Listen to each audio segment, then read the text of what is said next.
I want to thank everyone for joining us tonight, panelists, Max, our moderator. Thank the Friday Center for their amazing help. I'm not sure how much our audience is aware of I know you're aware it's been a crazy time, but especially here on campus, it's been like day after day of changing announcements. And we had to really scramble from how we originally thought this presentation was going to happen to where we are now. And so everyone's learning some new skills and technologies and making lemonade out of lemons. Want to then kind of give an idea of how the evening's going to go. When I'm done talking, Max will make some opening remarks, do brief introductions for the panelists. And then the panelists will make their opening comments. It will go in the order of Peter, John, Jason, and Rachel. And then Max will have follow-up questions. And for the audience members, what we did was we kind of took it, and Max will go into more detail about this, but we took all of the questions that everyone submitted during the registration phase and kind of condensed them and put them together in similar questions. So it will hopefully cover provide as many answers as possible. And if you don't get an answer to your question on the webpage, we've also provided links to very good resources. Rachel is very helpful in providing a couple of those too. That will be a good place to get information. And then again, we'll have this recorded and available on the website. So I am going to mic out and turn it over to Max, our moderator. And Max is the Executive Director of Carolina Public Humanities. And if anyone in the audience is not familiar with their programming, I strongly suggest you check out their website and visit some of the things they do. They do some really good things. Thanks, Max. Hey, thank you. Thank you, Catherine. Welcome everyone to this Think Fast panel on COVID-19. As Catherine said, I'm Max Owre, Executive Director of Carolina Public Humanities, and it's really my honor to be your moderator for tonight's panel session, turned into webinar, turned into whatever it is this technology allows us to do today. Normally, this is the point when I say in our public programming, it's time to turn off your cell phones for the comfort of our audience and speakers, but since many of you are likely on cell phones, you do not have to do that, and we'll forgo that formality. Carolina Public Humanities is absolutely honored to be doing this with the General Alumni Association. We've been partners and friends of theirs for forever, really. We do all sorts of public programming together. And I will say this, Catherine had mentioned our programming, and as the public outreach arm of the College of Arts and Sciences, Carolina Public Humanities puts on over 90 public events a semester, including weekend seminars, lecture series, book groups, cinema schools, language lunches, K-12 teacher workshops, community college partnerships, and we've had to cancel them all. So that's our raison d'etre. So it's very nice to have this opportunity to be doing some public outreach. That's why we exist. So thank the General Alumni Association. And really all thanks tonight go to Catherine Nichols in particular for the incredible work. Catherine mentioned how this has just sort of changed the iteration each time, and we're doing it different ways. We're going to go online, and then we're going to go online and remote, and next time we're going to have to be on different continents to do it or something, but we got it done. So thank you, Catherine. I just want to say that on February 26th, 2020, Catherine and I met to plan out this collaboration. We sat in this comfortable library in the George Watts Hill Center, and I joked that we were in the first scene of a bad movie. And that was a joke that I now realize was in bad taste. Really few could have imagined back then just where we are today. Hunkered in our homes, maintaining this social distance and filtering information through a collective and personal anxieties. So really tonight's forum is critical, not only for the content that we're going to get and the information we hope to deliver, but also for the sense of community really that we're hoping to cultivate. Carolina has always been about community, and we really cherish this opportunity to serve and learn from each other. Before going to our panel, I would like to end by tipping my hat to the humanities in this difficult time. We have experts here from a variety of disciplines, but what we are engaged in demonstrates the value of the humanities in a time of crisis. The humanities provide us with numerous examples from history and literature, from music and the arts, from religion and philosophy, of peoples coping with crisis, and we should learn from them. The humanities also teach us that knowledge is created through dialogue and reflection and not reaction. We have time tonight to discuss the implications and outcomes of our current crisis. And from what we're told, we'll have plenty of time in the next few weeks to read. So let's take this opportunity now, tonight, to reflect on our community, our health, and our values while history unfolds all around us. And we start, appropriately enough, with our historian, Peter Coclanis, who is the Albert R. Newsom Distinguished Professor of History and the Director of the Global Research Institute. And our dear friend, Peter, welcome to this Think Fast panel session online, and take it away. Okay, thank you very much, Max and Catherine. It's a pleasure to be here. This is my initial voyage on Zoom, so bear with me. Now, when Catherine and Max were conceiving this session, they thought it might be useful to have someone talk a little bit about how the COVID-19 virus is affecting UNC, particularly global programs, but also the university in general. I've been at UNC for 36 years. The last 20 or so, I've been very involved in international and global programming. So it seemed logical for me to talk a little bit about what's going on the ground at UNC right now.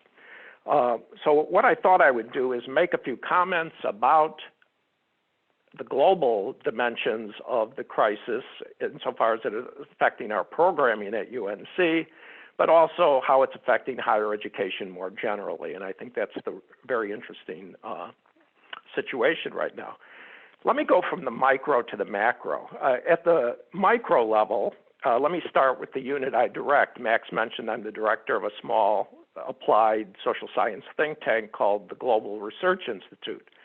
Like every other unit at UNC, we've been crushed by the virus, essentially, and shut down. This has meant that we've had to cancel a lot of our all of our programs for the spring, many of which we had been working on for 15 to 20 months. We shut down all our seminars. We had a distinguished speaker named Sir Paul Collier, who was coming in from the University of Oxford. That had to be canceled. We had 2 week-long visits by distinguished professors from one of our key university international partners, the National University of Singapore. They had to be canceled. All of the arrangements for these visits had to be unwound. We had to get different types of arrangements for air transportation, cancel hotels, cancel lunches, do a lot of things like that. So that on the smallest level, that was a real disappointment. Now the university level impact is even greater. What has been happening at the Global Research Institute, to my little unit at UNC, is happening all over the campus, all over every campus in America. At the university level, and I'll stick to UNC, it's been an all-hands-on-deck approach right now. Administrators, staff, professors, grad students are all working really assiduously to basically reinvent the way we teach and deliver knowledge on the fly. Moreover, moving to a remote delivery model in 10 days of disseminating a remote delivery model of disseminating information has been a real strain for many people, and we've had about 10 days to do this. And that's just really the tip of the iceberg in what's going on at UNC right now. Officials in charge of all the residence halls, for example, and dining services, finances, international students, study abroad, all of these activities, as well as communications and the entire global portfolio in general, have had to respond in a kind of nonstop way to an ever-changing situation on the ground all over the world. And indeed, they've been trying to get ahead of the curve. And as you see from reading the newspapers with the constant updates, this has been a real challenge. Regarding the global realm at UNC, I'd like to take just a second to give a big shout out to the people who have been really working 24/7 really to try to make things safe for the people who are in harm's way right now. When one considers some of these problems, it becomes kind of mind-blowing.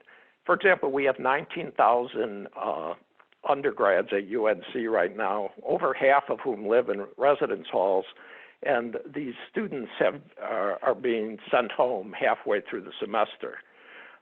Remember, too, that in recent years, UNC has had about 2,400 students involved in study abroad activities, about half of them in the spring, and these students are all affected as well. They're in 74 different countries. We have 374 different programs. The situation on the ground is different in each of these situations.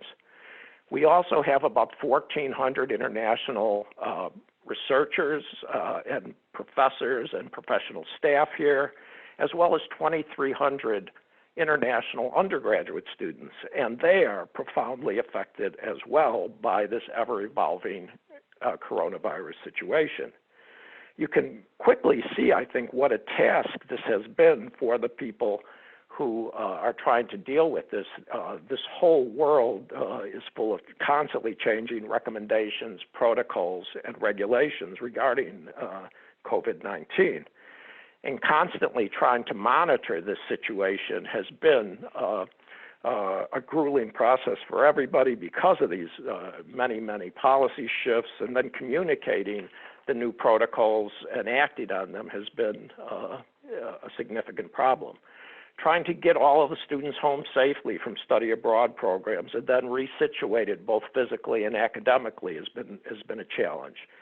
Getting the students out of the residence halls here in Chapel Hill and then to figure out how to return their fees to them has been a considerable challenge, particularly to our financial staff. There was a piece in the Triangle Business Journal today that stated that returning half a semester's room and board to the students in Triangle colleges and universities right now is a $380 million proposition. And many universities, not only in this area but around the United States, are very dependent on what they call auxiliary services, including housing and food fees. We have to get people back to their home countries safely in terms of international students as well, and many of them are leaving, and this has proved a lot of challenges.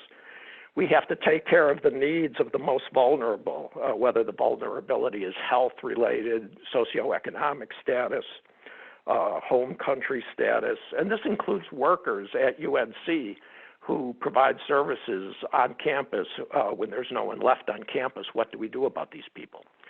The whole admissions process at UNC for next year has been totally compromised right now. We have no idea what exactly will happen, particularly with our yield of international students. The virus came precisely during the time, the high point of the admission season, and this has thrown the entire admissions process out of whack. All of these problems have been challenging to the university. In one way or another, however, we'll be trying to get through them, and I think ultimately we will. A couple of key points I would like to make about higher education in general, and this is kind of the big macro level problems. And these are all what are sometimes known as wicked problems because they are extremely difficult. The solutions are indeterminate, they're incomplete, sometimes contradictory, and never final. So these are very challenging problems we're dealing with in terms of the whole macro environment of higher education right now. Those institutions of higher education that are very weak financially may not, in fact, survive dealing with the coronavirus. I think that's fair to say. A number of prescient observers, including the recently deceased Harvard Business School professor Clayton Christensen, had already claimed that about a third of American universities and colleges would not exist by 2030. This might facilitate the process. I'd like to leave with two big points about the macro situation. Oh, one last thing, Moody's Investor Services downgraded the outlook for higher education in America yesterday to negative, and that's indicative, I think. In addition to all the cancellations and closings and things like that of the universities, there are two big macro intermediate to long-term effects that we should be looking at. One is that what's going to happen to the demand for higher education globally and student mobility more generally. In the United States, every year about 1.1 million students come to the United States to study from foreign countries, about 370,000 of them from the People's Republic of China alone. These people contribute, it has been estimated by the biggest international education organization, they contribute about $40 billion to American economy and about 500,000 jobs. For a variety of reasons, this number is going to get much smaller next year at least, and maybe for the foreseeable future, not only because of the COVID-19, but because of the fraught relations that had come out of it between China and the U.S. We should also remember that the United States sends about 350,000 students every year to study abroad programs around the world, in addition to many other students who are going to pursue independent research or internships, and this is likely to fall as well. The last big point I think that is important to note is that in terms of this is that many American universities are totally dependent now on international students. They have a lot of them. Places like NYU has 17,000 international students. Southern California and Columbia have 14,000. Arizona State, 13,000. All the Big Ten schools have a lot of them. Most of these students, especially the undergraduates, are paying full tuition, which is roughly 40 or 50,000, 60,000 at these schools. If we take a place like NYU and conservatively say that 6,000 of these students won't be coming back next year, at 50,000 a head, that's $300 million hole in the budget that will somehow have to be filled. That's a big hole. The last point I'd like to make refers to the possible long-term implications of the move to remote teaching, distant learning, and other IT-intensive technologies. How will this affect the professoriate and the entire landscape of higher education? As many economists have pointed out over the years, teaching at higher education institutions is relatively low productivity activity. It takes a lot of people. There's not much capital generally involved, few economies of scale. But in the last 2 weeks, people have devoted more time to IT-intensive solutions, to technology of one type or another, to remote learning than they had in the last 20 years. If it is seen to work and render the place more efficient, we might see a whole transformation of educational delivery in America. Some people have even suggested that what we might be seeing in the early 21st century is a division between what might be called BC and AC, before coronavirus and after coronavirus. The jury's still out. It's hard to predict what's going to ultimately shake out and in what way, but clearly there are big challenges ahead. Stay tuned. Thank you. Great, thank you so much, Peter. That is, like we predicted, we didn't expect to get optimistic news from most of our panelists, but it's great to have some sense of just how severe this is for education. Thank you for that, and we'll have some follow-up questions for you. But let's now go to John Komlos, and John will give us, John is a Professor Emeritus of Economics and Economic History from the University of Munich. He also has held teaching positions here at Carolina, Duke, and other schools throughout the United States. John, are you with us? Yes, I'm here, and I'm going to say a few words about the economy in general. We're in uncharted territory, that's pretty clear.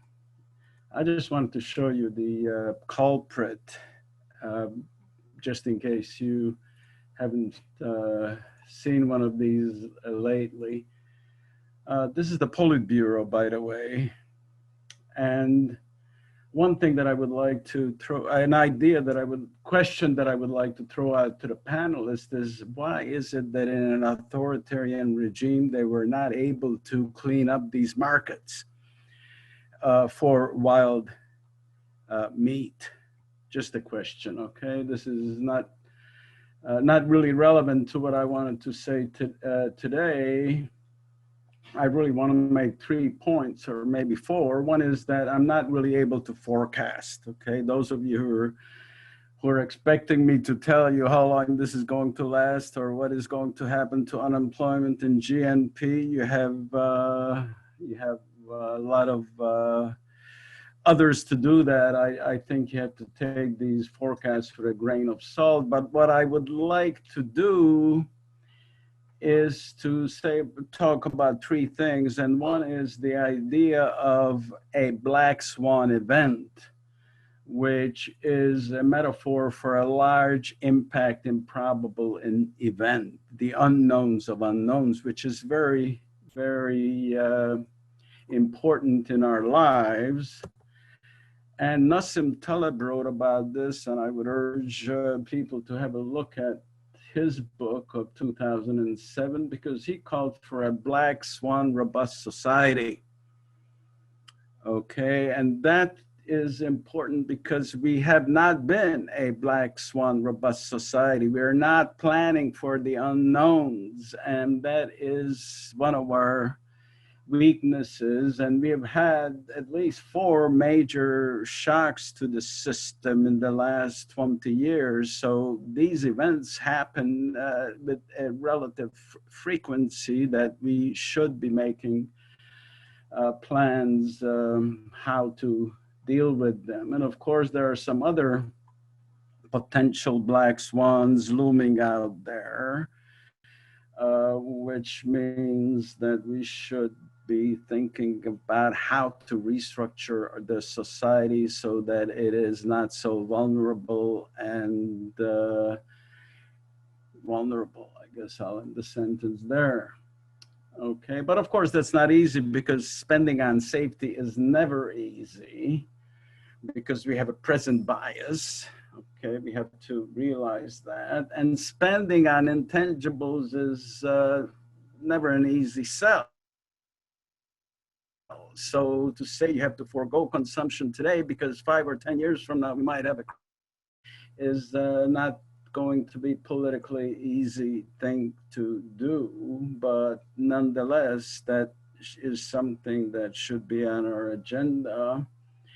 Instead of cutting healthcare professionals, which is what we have been doing recently.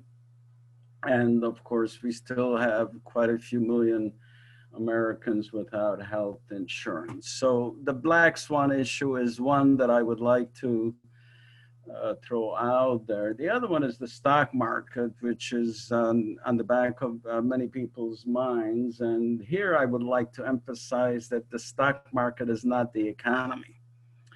And that means that we should not be concentrating on the stock market as much as we have been. I have a little video clip for you from 1929. A famous economics professor, Irving Fisher from Yale, commented, and these comments could be actually used in today's world as well.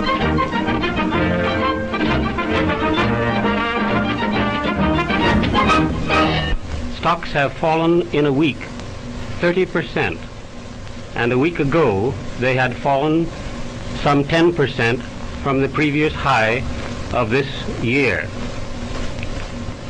The real reason, as I understand it, for this drop is that people have been speculating on small margins. It was small margins. You see, margin is always a magnification mechanism. And we need to think about whether we would really want to continue a roller coaster ride as we have.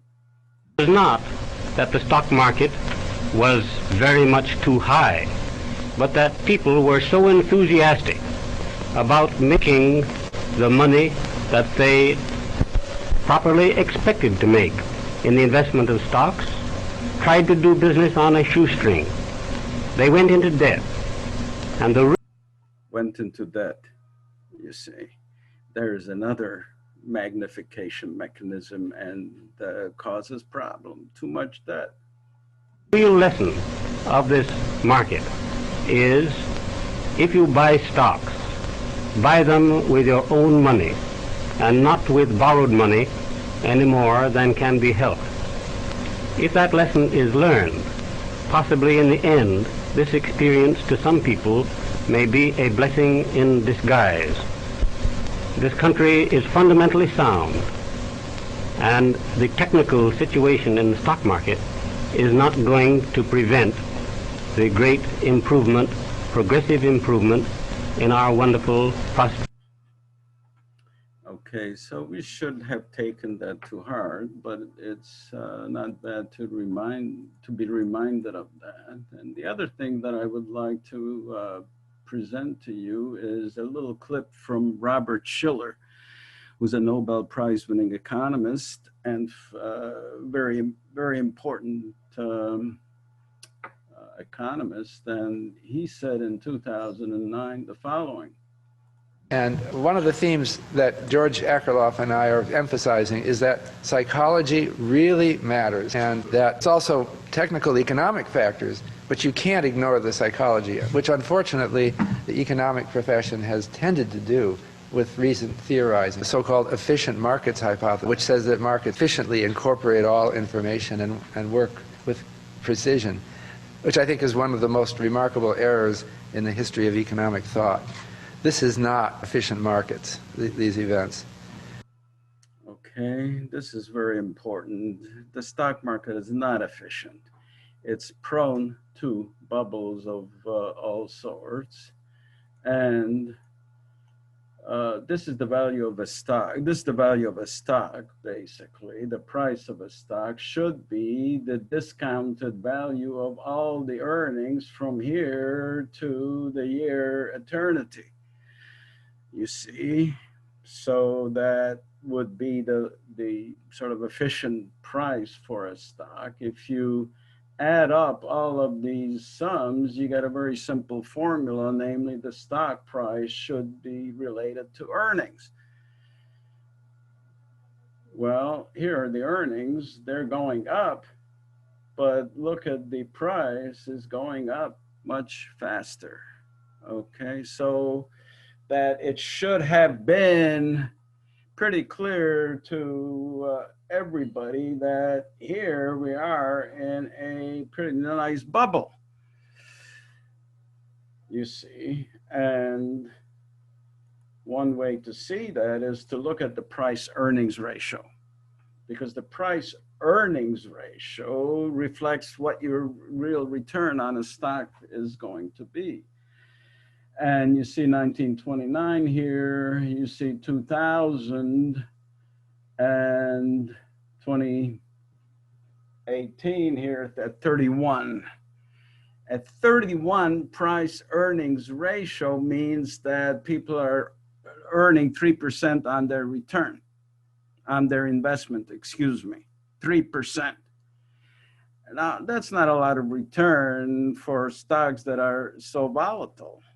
Okay, and generally speaking, you would expect price income ratio, let's say in the 20 range, maybe 25 around here. A price earning ratio of 25 would be a return of 4%, would be a pretty decent return. So obviously we were in a bubble. It's not, the stock market isn't going down like Irving Fisher just said because the economy has been destroyed. The stock market is going down because it was overvalued to begin with. Okay, and the overvaluation comes largely because there was so much money squeezed into the financial system by Van Bernanke. As you see here, quantitative easing put about $3.5 trillion into the financial system. Well, where's that gonna go? It's gotta go into asset price inflation. Okay, and that's what we were seeing here. Here's 2010, asset price inflation went through the roof. And then, of course, came the election of Donald Trump, and people all of a sudden thought that he was going to do some magic for the economy. And instead, he brought us a tax cut, which didn't do us a lot of good. Okay, extend this diagram of the quantitative easing to a more recent period here. You see, the Fed was trying to get rid of some of these assets, and then Trump threatened the chairman Powell, and he started buying these assets again. So, and now they're thinking about spending trillions of dollars more in order to shore up these markets. But the corporate sector didn't really need the tax cut. As you can see, they were at $1.8 trillion worth of profits. It's not like they were short of profits that they needed a tax holiday. Okay, so that's one point I would like to make. And then the second point is the supply and demand. How is it that that supply and demand can go way out of whack, right? Usually we say that if the price is too high, it's going to come back to equilibrium. It's a self-regulating market, right? If the price is too high, people are not going to buy that kind of product. Therefore, there's going to be excess inventory, and people are going to start selling it. So there's no problem. You can't get a bubble in this model. There's no bubble here. Okay, but there's something called the positive feedback loop. And that positive feedback loop means that if the price begins to increase for whatever reason, people's expectations change, and all of a sudden they say, I'm going to be making some capital gains on which I don't really have to pay a lot of taxes. So I'm going to buy these assets, and the demand shifts in this direction. Okay. And continue shifting because people see these gains accumulating. And that's how you get a bubble, okay? And it can then go into the other direction. The same way, the positive feedback loop can go in the other direction. And Keynes warned us about these kinds of phenomena in the stock market. Keynes said, it's not what the individual investor thinks. Individual investor may know full well that there is a bubble, but the question is, what is the other investor going to, he has to figure out what the other investor is going to do. So in this sense, the coronavirus was a signal for the market to burst the bubble. Okay. So that's what I had to say about the stock market.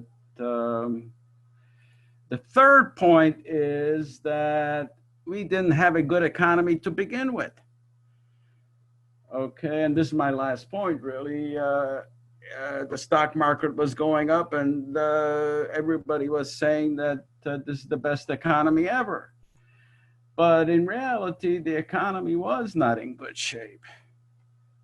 Okay, why? Well, supposedly we were at full employment, right?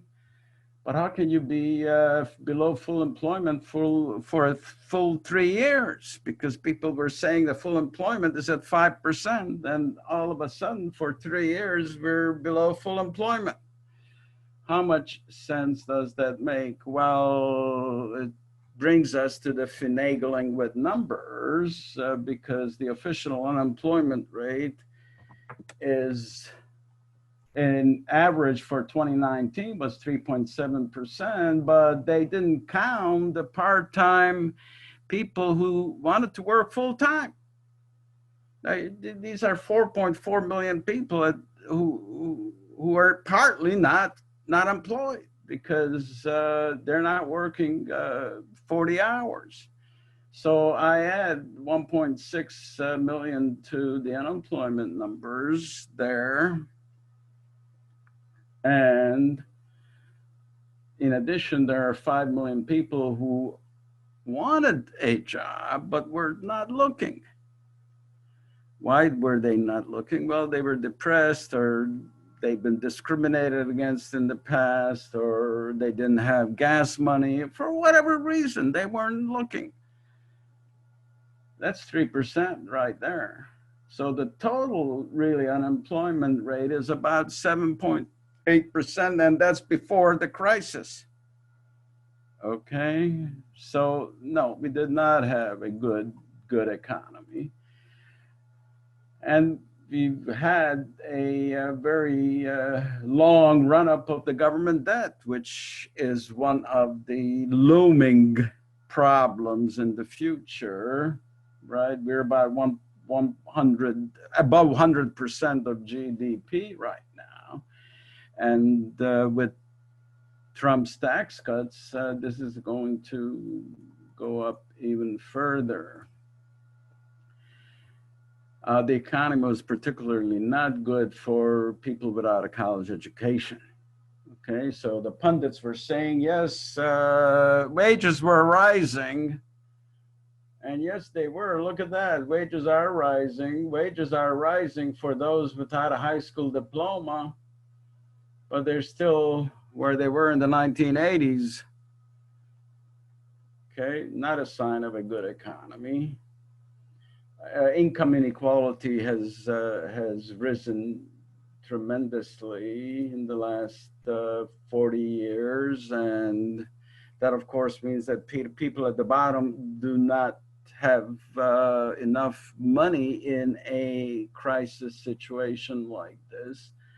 The top 1%, however, has $25 million wealth. The bottom 50%, however, has 20,000, and that includes automobiles and all sorts of other assets. Real median household income, again, has been rising, okay, but we're still only $1,700, only $1,700 above where we were in the late 20th century, and that's a gain of about $100 per annum. And if you look at places like Michigan, they're still not gotten back to where they were at the end of the 20th century. Okay, so the point is the economy has a lot of Achilles heels, and this may very well be the time for us to think about these. Sustainability, how long can we run up the national debt? I asked Larry Summers that question last January, and his answer was, are you ready for this? For a while. I swear, that's what he said. That's what I understood. God. All right, so it's not a good sign. Black swan robustness is what we should be aiming for. Our distribution of income is not good, and we got an ideology that we got to overcome. Otherwise, I don't know how we're going to prosper. Anyways, the Federal Reserve did a survey recently, some of you must have seen it, that 40% of adults do not have $400 to pay for an unexpected expenditure. 78% of US workers live paycheck to paycheck. Not good.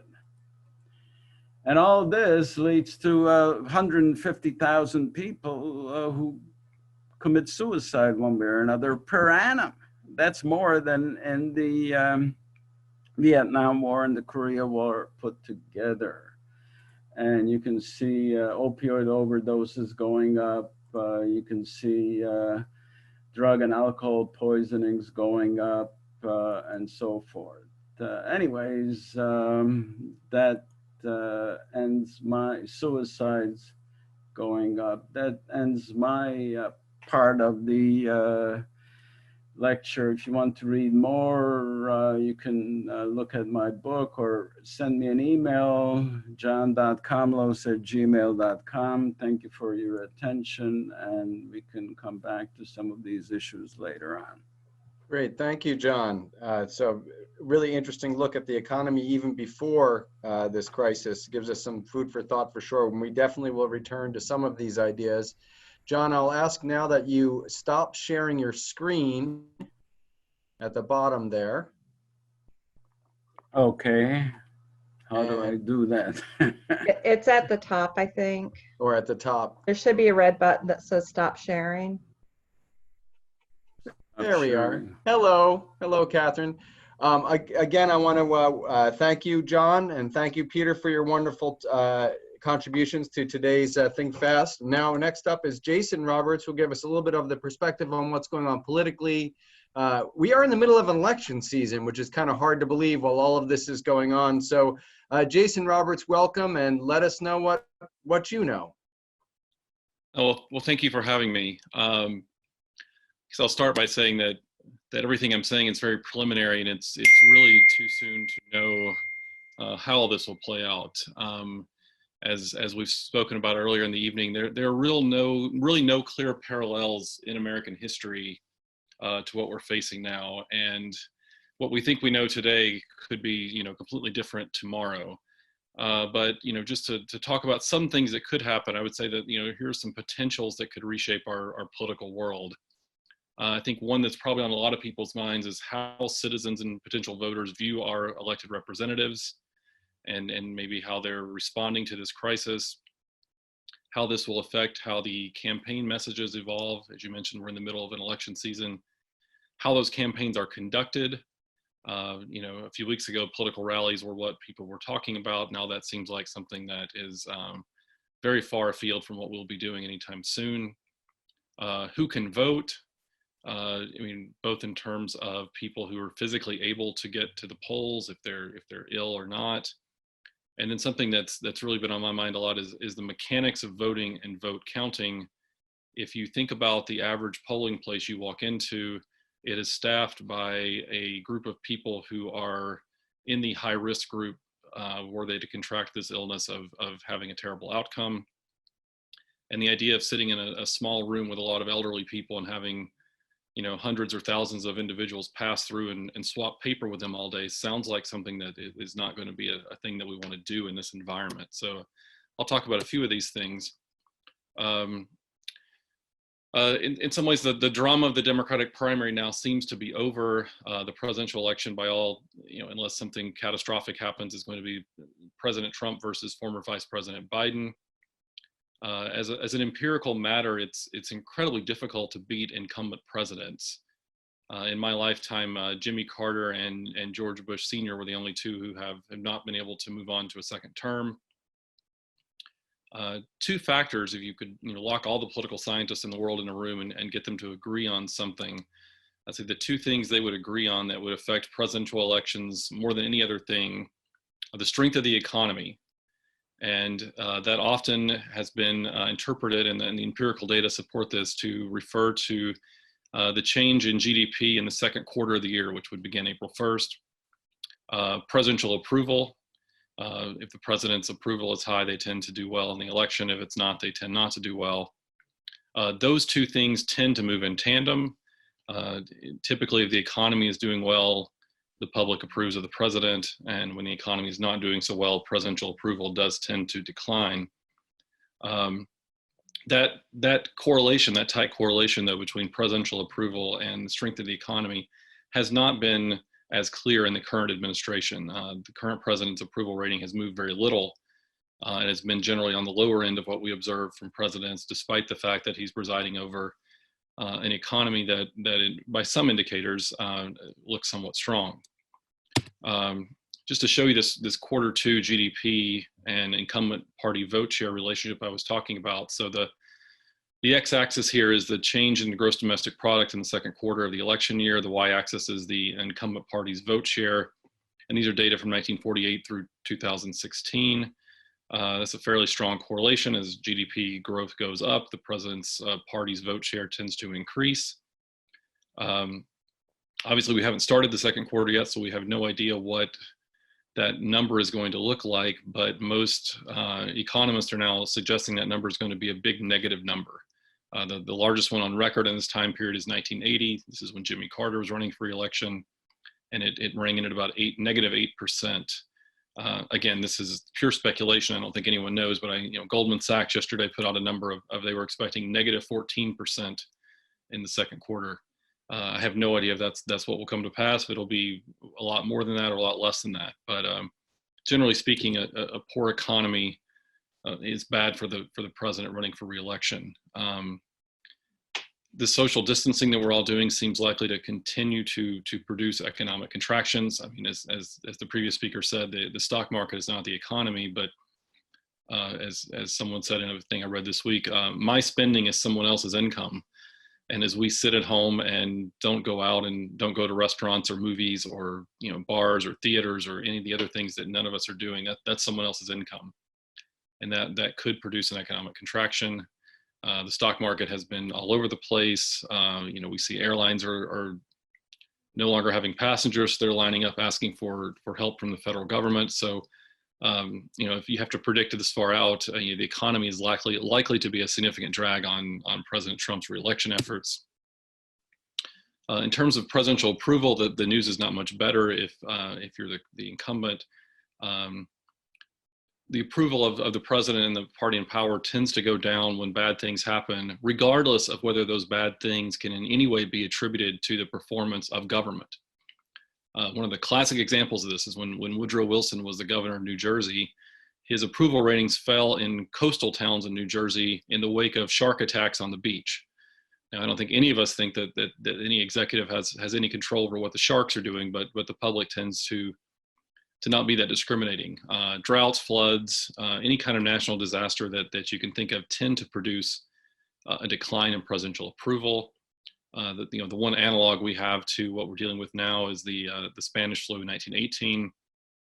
This was a midterm election year, so there was no president on the ballot, but Woodrow Wilson happened to be president then, and the Democrats lost control of both chambers of Congress in that election year in the wake of the Spanish flu outbreak. The public tends to punish people both for the disaster happening, and the responses don't always seem to be particularly popular. President George W. Bush saw his approval ratings go down considerably after Hurricane Katrina hit the Louisiana area. Many people saw his response as inadequate, and that seemed to hurt his approval ratings. The Tea Party movement, you may recall, emerged in the wake of the 2008-2009 financial crisis, in part in response to government efforts to keep the financial system moving. The TARP programs and other things were seen as by some individuals as bailouts, and these were not popular with some groups. The one thing that points the other way is if you do have an international incident, and it's unclear if the public will view this way, that often will boost presidential approval. What we call a rally effect. People rally around the flag and try to be in things together. George W. Bush also benefited from this in the wake of the 9/11 disaster. His approval ratings hit a record high. I think he was well over 90% at one point. John F. Kennedy saw an approval spike after the Bay of Pigs attempted invasion in Cuba. I think that led him to remark to one historian, the more I screw up, the more people like me. And so the public does respond positively to international incidents. So it's unclear if they'll view this as more of a Spanish flu, Hurricane Katrina type disaster, or more of a foreign policy disaster.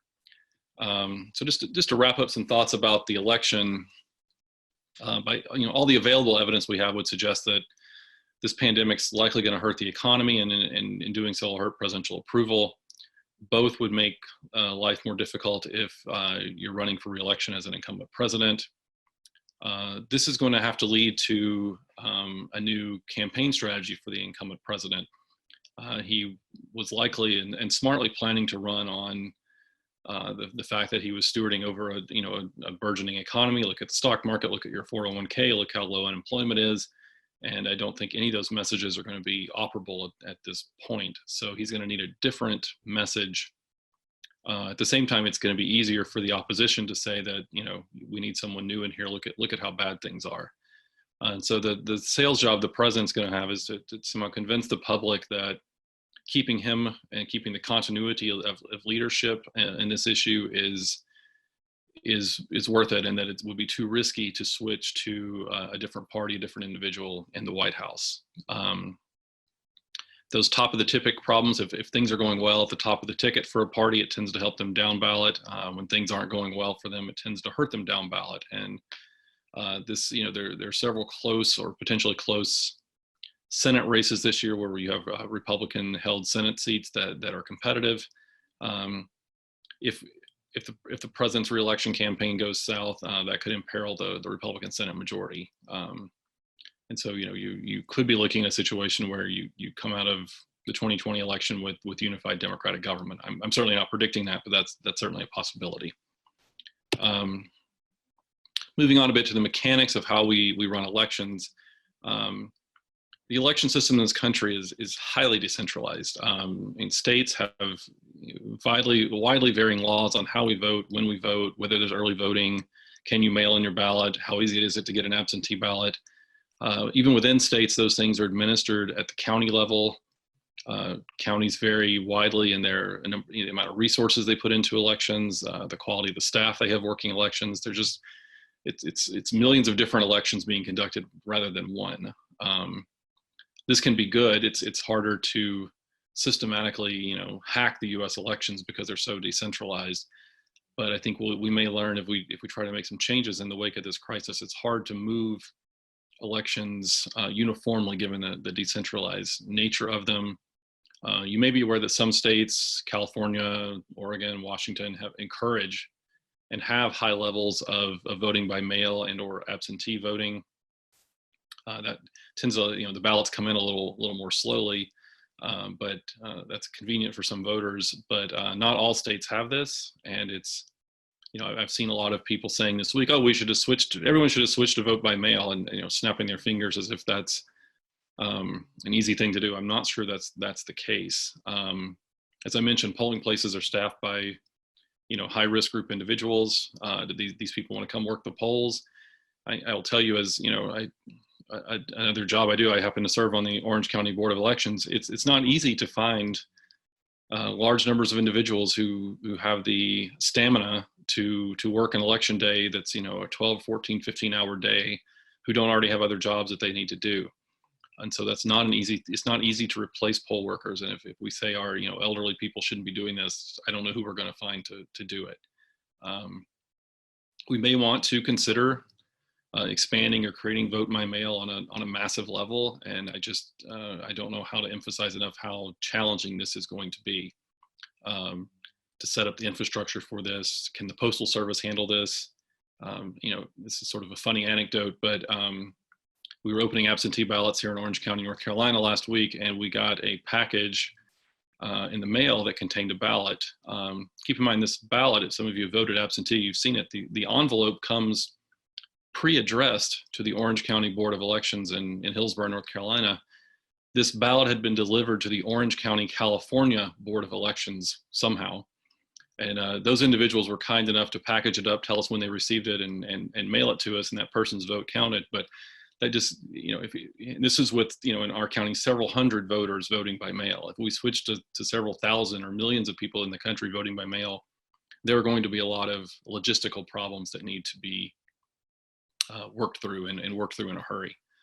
As I mentioned before, the idea of campaign rallies and door-to-door canvassing to go talk to your neighbors to get them to vote may be limited to non-existent in this season. That has lots of effects on who turns out and why.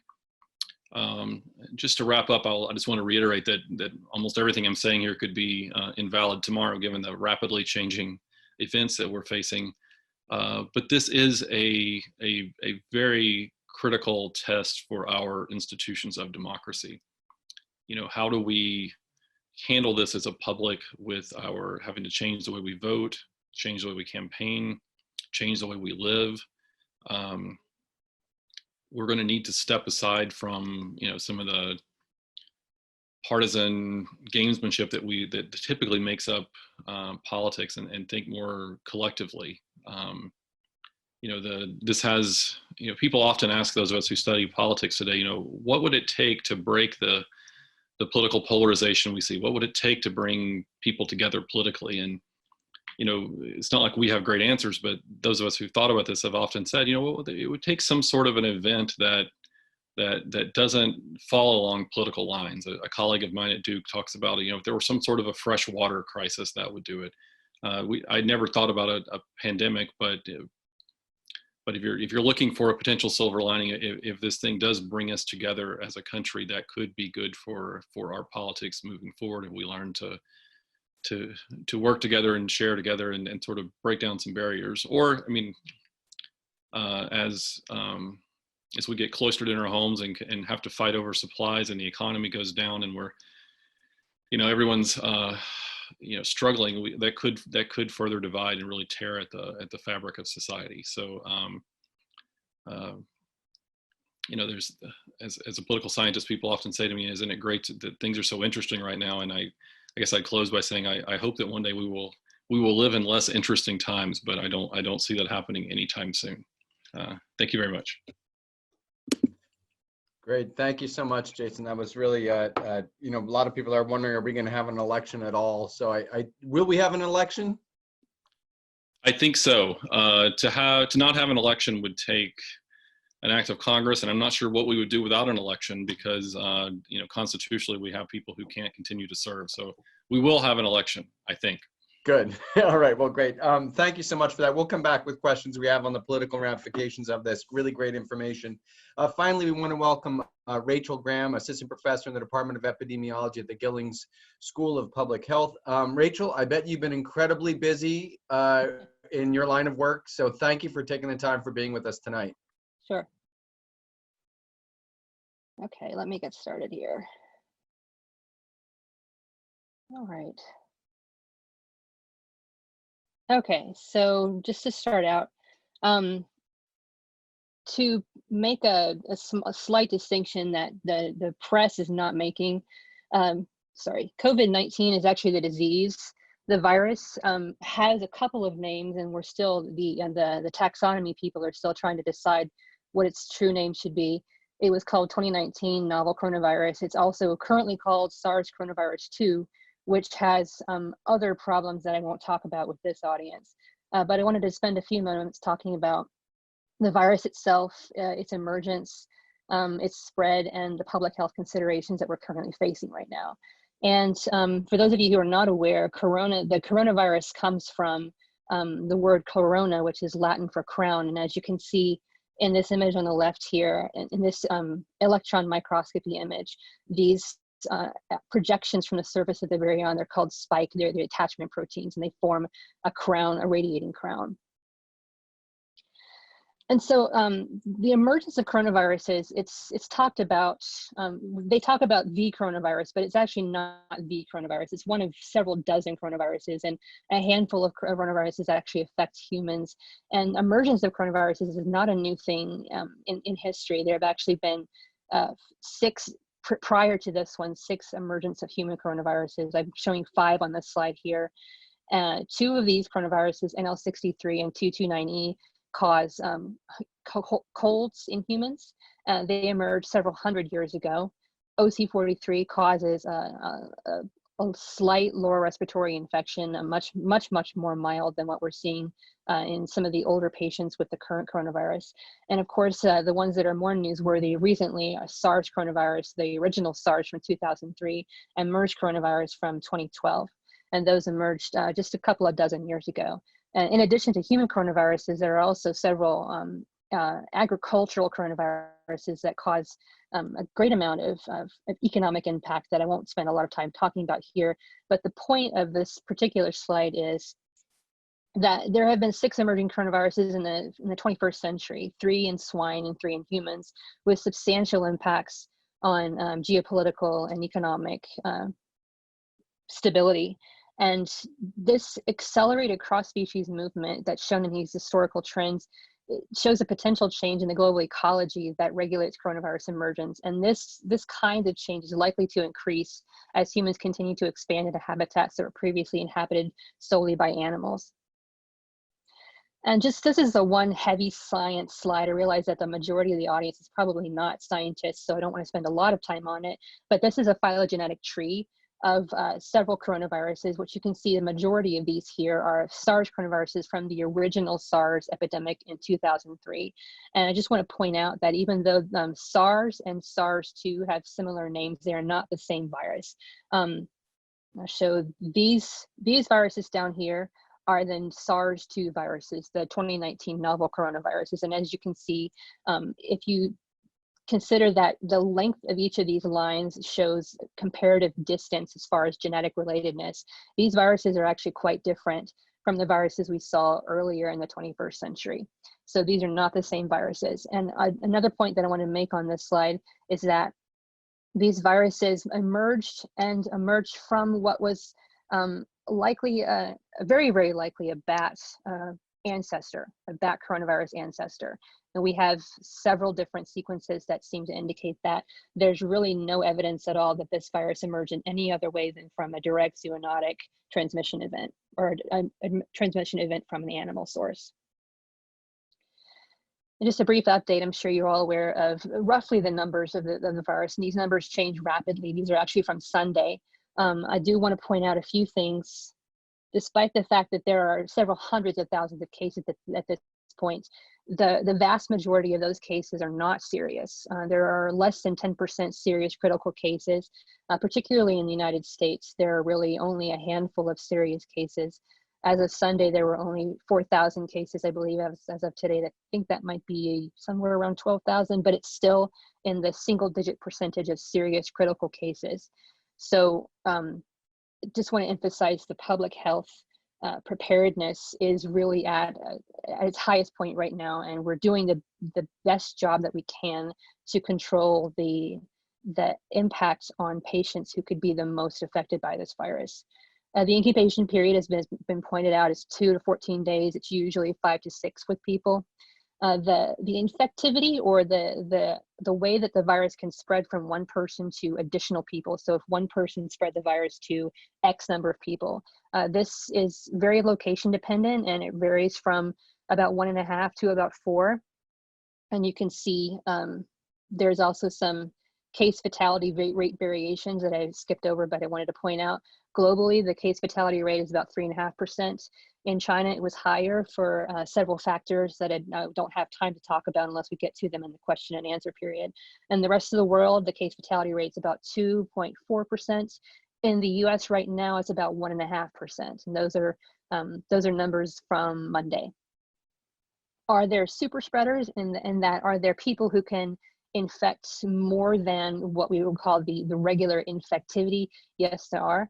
Are there asymptomatic and mild cases of mild spread? Yes, there apparently are. What is the mode of transmission? It is droplets, so that means nasal pharyngeal secretions.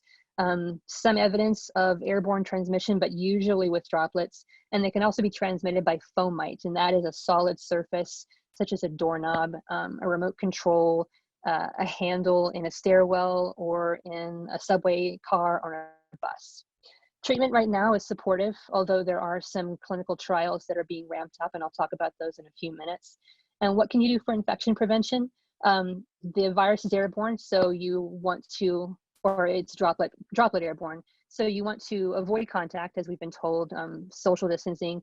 For healthcare providers, the use of a face shield or a properly fitted N95 respirator. I just want to point a couple of sources if you're interested in the epidemiology of the virus. There are a couple of good websites for that. This one is from ArcGIS, and it shows the total confirmed cases and then breaks them down by country, also total confirmed deaths, and also total confirmed recoveries. And do want to point out that recoveries are vastly, vastly outstripping deaths at this point, and we expect that to continue. And this is another page that, if you're interested, I've only screenshotted the very top of it. but it goes into a great deal of detail on each country and also in each state. If you want to look at that, that's worldometers.info/coronavirus. And I want to spend the last few minutes talking about the symptoms and the more epidemiological and clinical signs of coronavirus disease. And the vast majority of patients who come down with clinical illness experience fever and dry cough. You can also have fatigue, production of sputum, although that's not always the case. And then some more rare symptoms of shortness of breath, muscle or joint pain, sore throat, headache, chills, and then a very few percentage of patients will experience nausea or vomiting. Nasal congestion is actually not that common, and diarrhea is rare. And what we see in the case fatality rates by age group, we have the most data for this from China. So these are China numbers, and this is going to become different as the epidemic continues to progress and mature in other countries. But these are the numbers that we know for now. And the largest take homes from this chart, from this slide, are that people under the age of about 50 are expected overwhelmingly to recover from infection. And they tend to experience far less severe disease. When you hit the age of about 50 and to 60 and above that, you begin to encounter other factors that can influence the severity of your disease, and that includes a phenomenon called immunosenescence, where your immune system becomes it begins to basically shutter down as you get older. And that means that it will react in different ways to things that when you were younger, it wouldn't have reacted as badly to. We can talk more about that in the question and answer session if you want to. There's a lot of molecular biology in that I don't want to get into in the slide set. Other things that are predisposing factors as you get older, you tend to have more conditions that can make a respiratory illness a bad thing. You can have cardiovascular disease, diabetes, you can have pulmonary infections that are beyond what you would experience with the respiratory infection. And the respiratory illnesses in general are illnesses that overwhelmingly poorly affect people who are older, and we're seeing this with coronavirus. And I would point out that this was also the case with SARS from 2003 and also with MERS. We see a vast majority of severely infected patients who are over the age of 50 or 60. And what we see with case fatality rates, I've already touched on some of this, but the underlying health conditions that account for the vast majority of people who succumb to the COVID disease, these patients also had underlying conditions such as cardiovascular disease, diabetes, chronic respiratory conditions, hypertension, which is high blood pressure, cancer. And then really only less than 1% had no discernible previous health conditions. So this does seem to prey upon older individuals or individuals who are not older but do have predisposing conditions that can make tolerating and recovering from a lung insult more difficult. And I do want to spend a few minutes in this slide just to point out again that although this pandemic is going to affect a lot of people, it's definitely going to affect a lot of people, I do want to emphasize, though, that the vast majority of cases are not going to be critical. You can see on this chart that this triangle that only 5% or so are going to be considered critical cases. And then you're going to have cases that are severe. These are cases that require some kind of respiratory support, not necessarily hospitalization, but some kind of respiratory support. 80% and 81%, and those are cases that are reported, will be considered mild cases. And so these cases might have a mild influenza-like illness or something that seems like a cold. And then there's this large, this large undefined number of patients that are not identified and not diagnosed. And that could be because they don't exhibit any symptoms, or their symptoms are so mild that they do not get them checked out. And that number is a big X, and it's probably significantly higher than the numbers that are taken up by the other other three categories. And we don't have any way of counting those numbers right now. We don't have the capacity to test people right now to determine if they have, or they're seropositive, or if they have coronavirus antibodies in their blood right now, that will be a post-pandemic problem. But the high likelihood is that a much higher proportion of the world's population has been exposed to this coronavirus than is being reported as cases. And so you've heard about this in the news lately, and I do want to point out that the important thing to do as far as disease control and countermeasure is what's called flattening the curve, and that is why we're social distancing. We want to make sure that the case numbers that require hospitalization do not surpass the capacity of the healthcare system, and that means that means the epidemic may last longer, and it may last significantly longer than if all people got infected all at one time. But that also means that fewer people will succumb to the disease. So while that might mean that this new social normal that we have is going to last a month or two longer than it would have otherwise, it is important to preserve human life, that we social distance, that we wash our hands, that we take measures to make sure that we are not the ones that are responsible for propagating this disease. Even if you're in the age group where you would not get severe disease, you need to make sure that you're still being a good global citizen and not being the cause or being the vector of infection for someone who would be susceptible to a more severe illness. And so what are we doing as far as preparedness for emerging coronaviruses? The scientific and healthcare communities recognize this large reservoir of coronaviruses that are poised for emergence in human populations. There are existing threats. I pointed out there are dozens of coronaviruses that we currently know of. And if you surveil bat populations, not just in China, but all across the world, you'll see that lots of bats have lots of coronaviruses, and these things are poised to emerge. Not saying that all of them would cause human disease, or not even saying that all of them would cause severe human disease, but they are present, and they are potential sources of infection and potential sources of economic and other global impacts. There's also a substantial variation between strains, which means that if you get one coronavirus, it does not mean that you're going to be immune to other coronaviruses. In fact, you're probably not going to be immune to other coronaviruses. And so what do we do to protect global public health? And these are priorities of my lab. I work for Ralph Barrick at UNC, and these are the things that we work on. 2019 coronavirus vaccine formulations, broad-based vaccines that can be placed on a shelf that protect against antigenically distinct coronaviruses from multiple different groups, and also broad-based drugs that can be placed on a shelf in preparedness for epidemics. And I just want to thank the members of my lab and also our various collaborators and funding sources. And so thank you.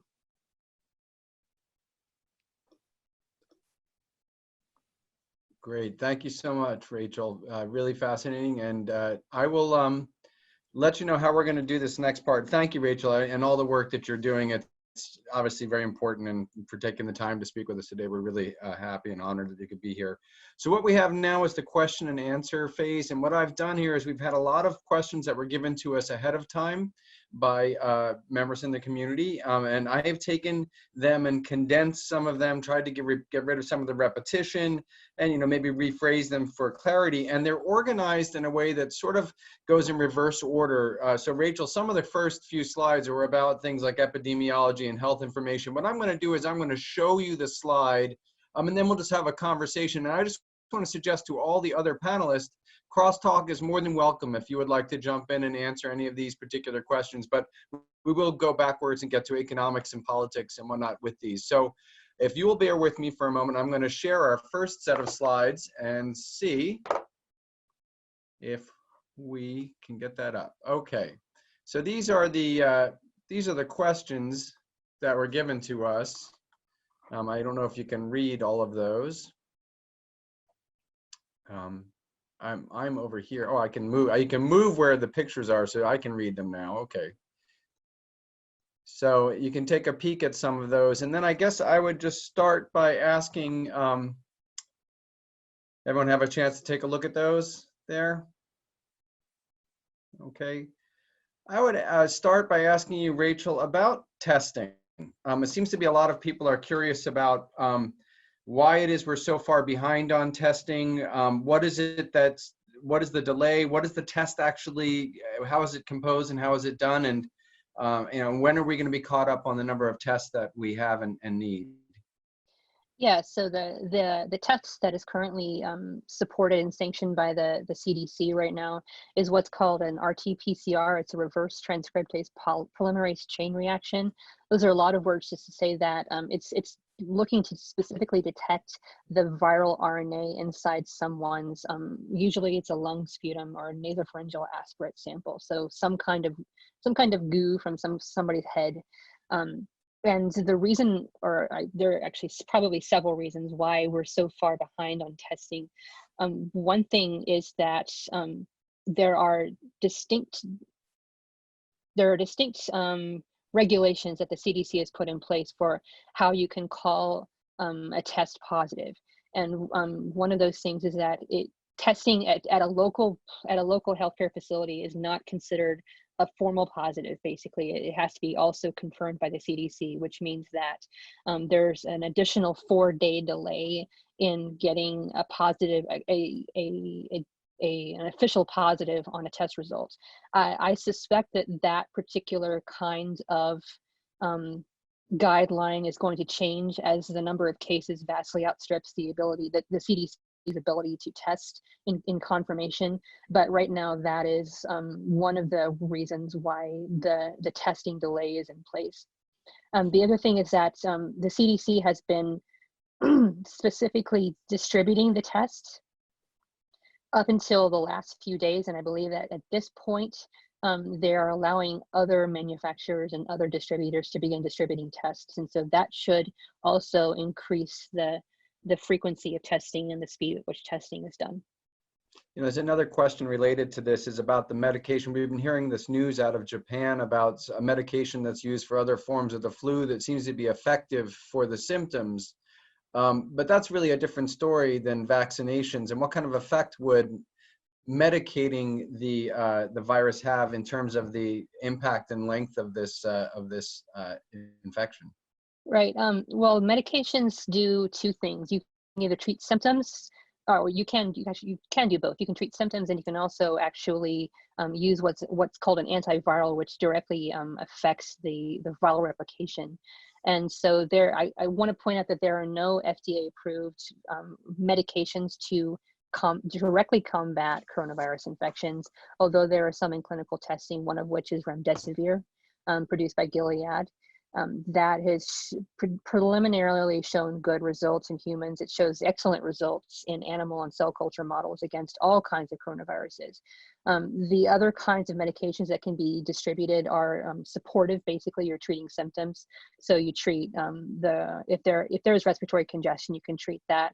You can treat fever, and you can treat patients if their blood pressure drops, if their oxygenation drops. You can treat those kinds of things with supportive care, which is not medication, but rather oxygen supplementation. Great, thank you. You can see some of these first sets of questions are definitely more geared towards you. I'm going to share the screen again and get to the second slide here. The second slide I've termed, let me see if I can get this, self-care and behavior. And you've answered some of these. But I think one of the things that seems to be popping up is about getting the virus and recovering and then getting it a second time. And how would this prolong this epidemic? And there's a whole idea of herd, what's the word I'm looking for? Herd immunity. Thank you, herd immunity. Yeah. How would this work when people get the virus and recover, get it a second time? Has there been studies on that? And well, this particular virus, no, because there hasn't been enough time for there to be enough infections for people to actually generate antibodies. We would probably see the first seropositivity out of people who recovered in China, and I'm sure that they're evaluating that right now. What we can see, though, with coronaviruses that cause colds is that you do get some limited protection. So I believe about 2 years worth of immunity. And then you can get like a 2290 infection 1 year and an OC43 infection the next year, and then it flip-flops back and forth. That could be because the immunity is not particularly long-lived, but it could also be because the virus itself adapts and changes its own genetics so that it can escape immunity. We don't know those answers for this particular virus yet. What I can say is that the mutation rate does not seem to be that high.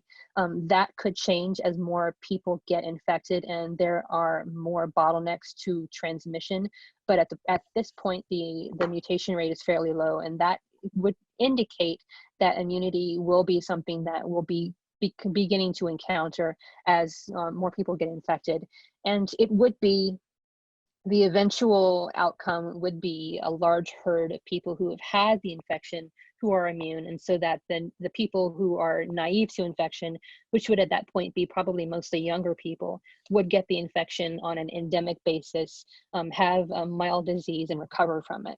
That would be the best case scenario, I think, at this point.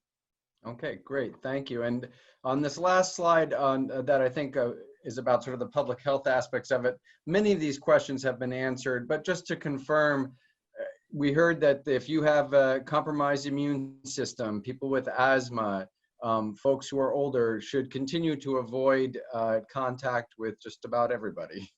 Yes, especially until we have some idea of how many of the community at large is going to be infected. It's important to make sure that people who are older, people who are immune compromised, limit contact with those who are out and about in the community as much as possible. Great, thank you so much. And I do want to again encourage anyone who would like to jump in on any of these conversations. We're certainly going to get into some interesting questions now as we go to politics.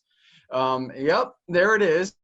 And so, you know, I guess feel free, Jason, I'm going to start with you. How do we handle misinformation in politics around this and, you know, or just conspiracy theories, and what effect is that going to have on the public discourse? It's really hard to say. We've seen, it seems like, an increase in what you call misinformation and conspiracy theories. Not so much maybe an increase in them, but they transmit so much more easily today in our media environment.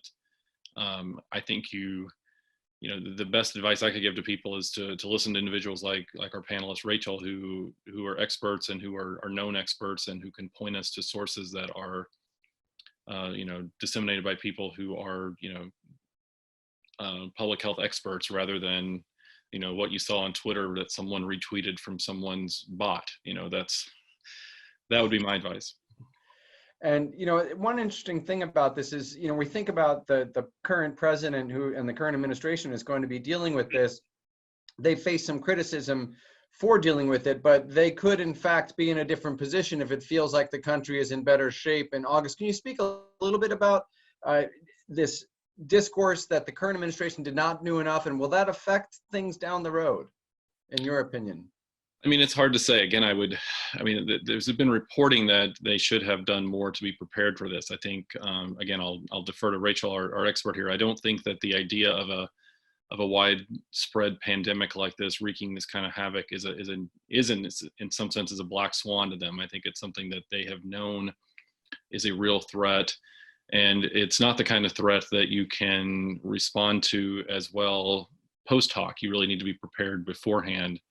And I think that's where a lot of the criticism of the administration has fallen, is that a lot of the, you know, some staffing positions that dealt with things like this were eliminated or not filled, and that the people inside the administration, at least publicly, did not speak about how dangerous or how big of a problem this could be soon enough to slow the spread.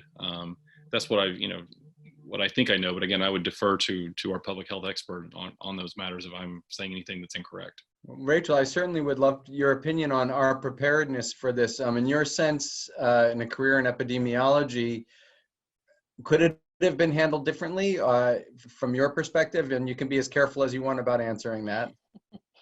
Well, the teller is always the availability of funding for research, and with each epidemic, funding goes up, and as the epidemics recede, funding goes down. And so the memory becomes short term. But this, I think, at least right now, I think this will be something that people have a long memory of. So we'll see. Should we have been more prepared? Yes. Was there good reason for people to believe that this kind of thing could happen? Yes. We've been talking about this for at least 2 decades at this point. But again, funding is what it is, and people chase the thing that's being talked about the most. John, I think, told us a little bit about that short-term thinking there economically. I don't foresee behavior changing that radically. It seems to be the way humans work. Peter, in terms of the university and the way it's going to handle preparedness, are you seeing a difference in the way that the university would approach having some plan for this unforeseen black swan event? Yeah, I think we will be seeing a little bit more concern with what some economists and political scientists call resiliency, in which you can somewhat prepare for black swan events of one type or another, whether they're related to hurricanes, economic calamities, public health crises, terrorism, whatever the case might be. And I think we are trying to, on the fly, put into place a lot more robust mechanisms to try to deal with these systematically and get ahead of the problems rather than always acting in a post-problem way. Great, thank you. Well, we have John. You promised that you weren't coming to us to give us predictions, but guess what? When we get to economics, everybody wants predictions. These are some of the questions that we had. I guess I would start with some of the psychology behind economics, behavioral economics here. This first question is interesting to me. What accounts for a higher level of panic in society and the financial markets with COVID-19 compared to pandemics of the previous year? I would assume it just has to do with what Rachel has just demonstrated to us is about the physical differences. But is there something different in the psychology of the marketplace right now that is leading to such a collapse? Well, maybe actually, as I try to argue, the bubble was quite widespread in the stock market. Okay, stock prices were way out of line, and I think investors realized that. And the other thing is that unfortunately, the Federal Reserve didn't have a lot of ammunition, as in other crises, because interest rates were already pretty low. And they lowered it to zero, not immediately, but very soon thereafter. So that I think investors realized that the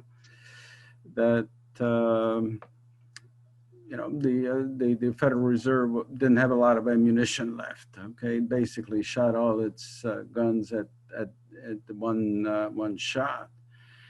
In addition, we're in a situation where the Federal Reserve can lower the interest rate, but it's not going to make people buy houses. I mean, people are not going to react to that and go out and buy a new automobile because the virus is very scary. And I think this virus is more scarier than other viruses. The SARS virus, I think, was much less scary. And I think that is a psychological impact. So it all kind of adds up. Great, thank you.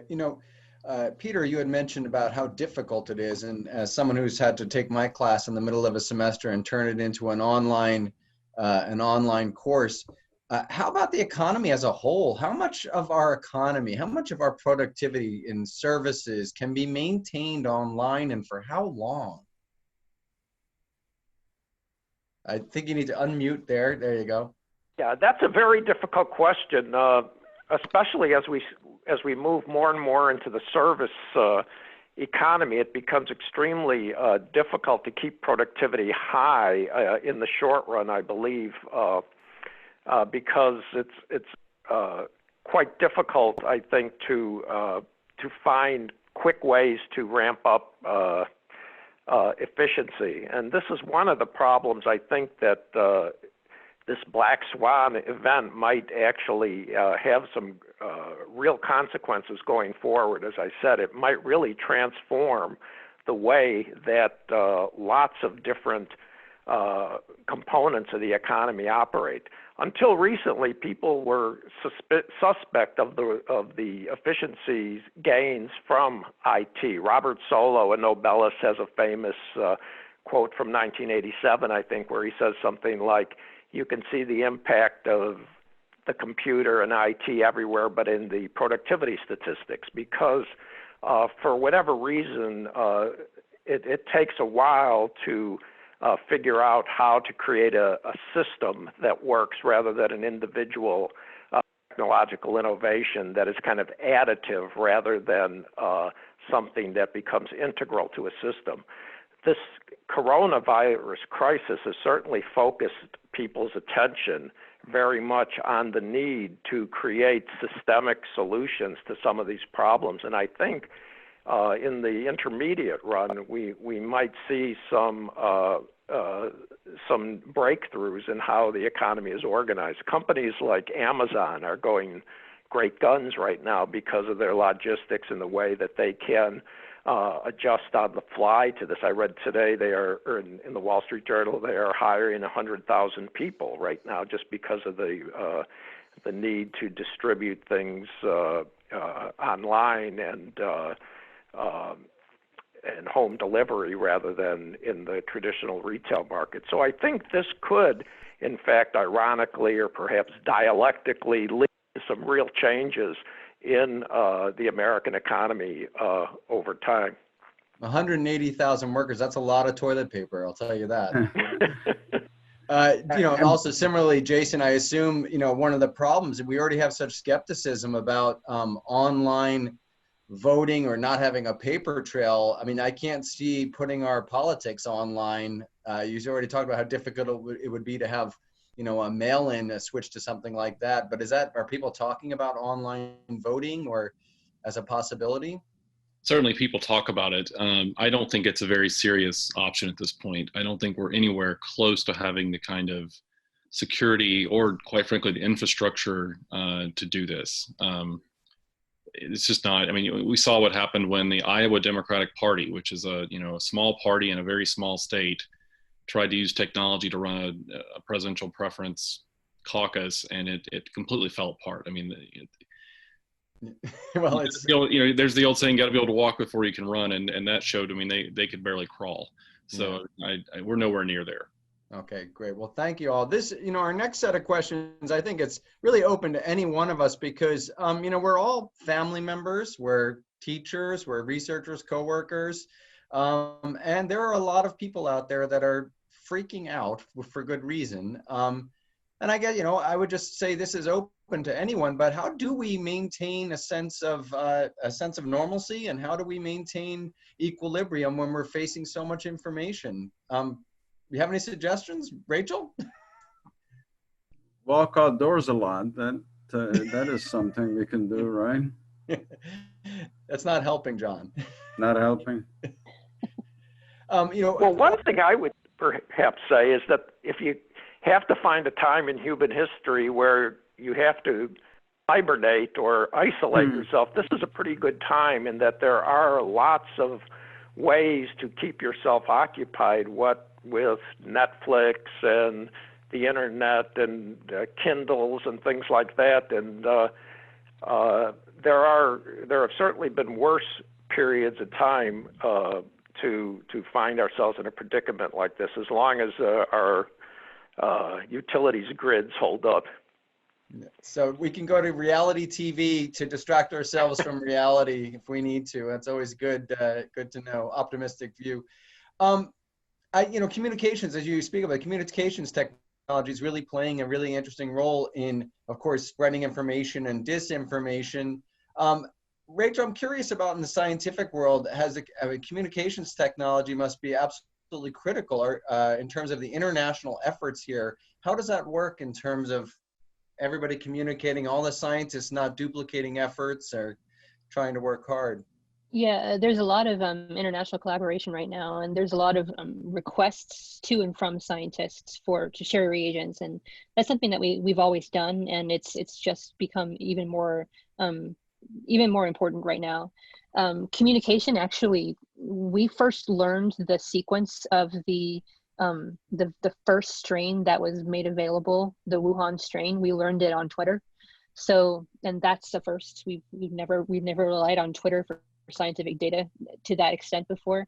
It's the ability to communicate instantaneously is both an extreme advantage, but it's also becomes a place where things can snowball out of control very, very quickly.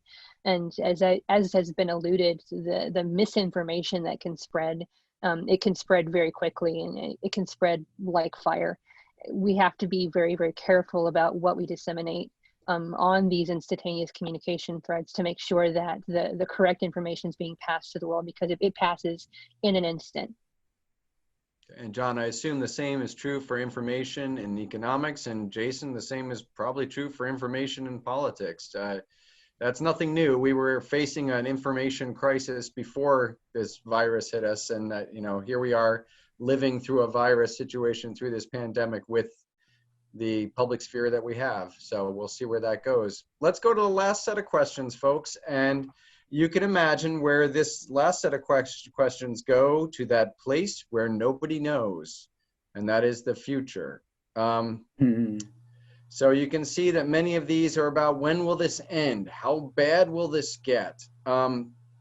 Rachel, would you like to be a science fiction writer and tell us how bad this can get, or tell us how good this can get? I'd prefer you do the latter. I have this conversation with my boss sometimes, and depending on what mood he's in, depends on the answer. I personally don't think we're going to see much different epidemiology with this virus than we've already seen, except that more people will get infected. I think this will make the rounds of the planet. It will infect X% of people in its first round, and then we will be dealing with an endemic virus for several years until we have a successful vaccination in place. And I do want to point out that we have excellent candidates for vaccines that will probably go into humans very, very soon. We could be looking at something that could be marketed within a year to a year and a half. So this is not, we're not looking at the end of a dark tunnel. Will there be mutations in this virus that make it something distinctive? It's not something that we've seen with other coronaviruses. We see some slight shifts in their genomes and in their mutation rates, but we don't see the kinds of the vast mutations that you see with flu. That's why you have to have a vaccine that's different for flu every year, is because flu is capable of mutating and rearranging its genes in very, very different kinds of fashion. And it can mutate at a much, much faster rate than coronaviruses can. So I'm still being optimistic. I'm less optimistic than I was 2 months ago, but I'm still being optimistic. Okay, great. I invite any of our panelists to comment on anything they see in the future. Peter, your predictions for the next semester? Will we be running as a normal university? That's a good one. We've already canceled, I think, our summer programs, our summer abroad programs. It'll be interesting to see what happens to enrollments next fall because of the tremendous confusion out there right now. One of the problems that I think comes up and is an interesting one concerns what should we privilege? Public health, obviously, but one can't forget the economy. And there's somewhat of a natural experiment at play if one looks at Mexico's response right on the border right now. They haven't done any social distancing to speak of yet, because the president, I think, believes that his big obligation right now is to keep the economy moving as much as he can. And it'll be interesting to see how that shakes out, because there are obviously opportunity costs involved in any kind of prioritizing a particular set of policies at any one time. And why I am certainly in favor of the public health measures we are taking in the United States. The United States is in somewhat of a position than Mexico, let alone some countries in less developed areas. Even in China, for example, there's been some work being done about the kind of rationing of healthcare and hospital beds and things like that, and people being pushed out of beds with serious diseases in order to deal with people in this crisis. And to be sure, I'm not saying they've made the wrong decision, but there are always opportunity costs involved. And I think the situation in Mexico will offer, I think, some insight into the wisdom of our priorities. And John, I know that you are not a big fan of the way the economy was set up even before this, as far as showing it was a sort of an artificially inflated economy. Will we learn anything from the coronavirus? And what would be some structural things that would be realistic to be put into place to prevent this economic kind of up and down when it's faced with these events? Are you optimistic, or could you give one thing that you suggest should be done right away?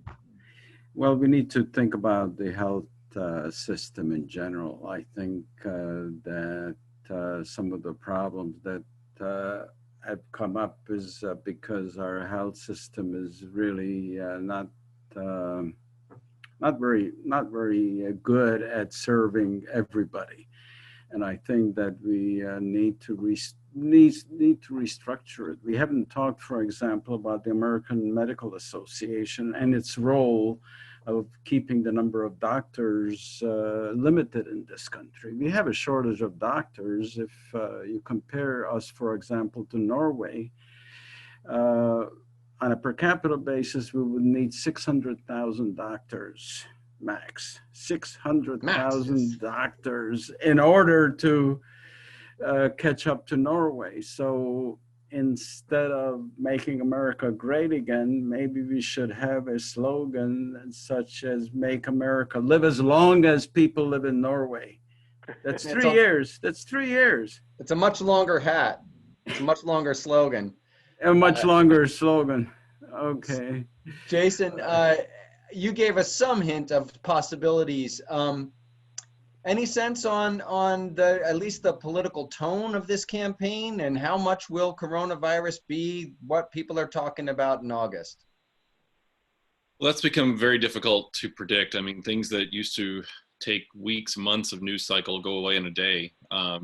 This thing does not seem to be going away in a day. I guess I could be, the hopeful side of me would say that I hope we're not talking about this in August. Maybe we'll be past it.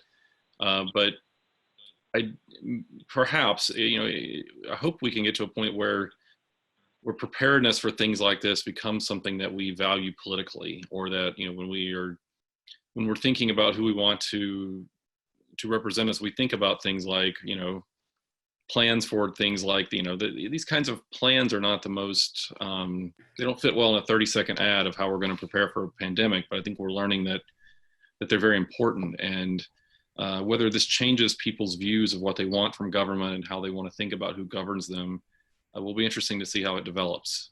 But I can't predict tomorrow, much less August. Yeah. Sorry. No, exactly. That's what I was trying to say, Jason. That was pretty much what I was trying to say. You can't. It's hard to tell. And as an historian, we look in the past, right, Peter? But we're always asked what's going to happen in the future. That's not my job.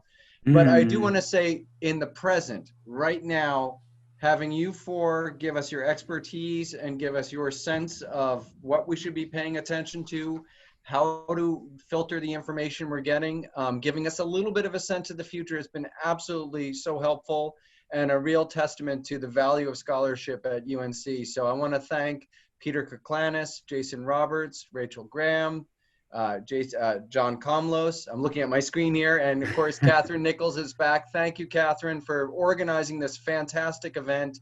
I'm going to give you a round of applause. I'm going to also say that I notice when I'm doing this how often I touch my face when I look at myself, and so I'm going to disinfect my hands, folks, I promise.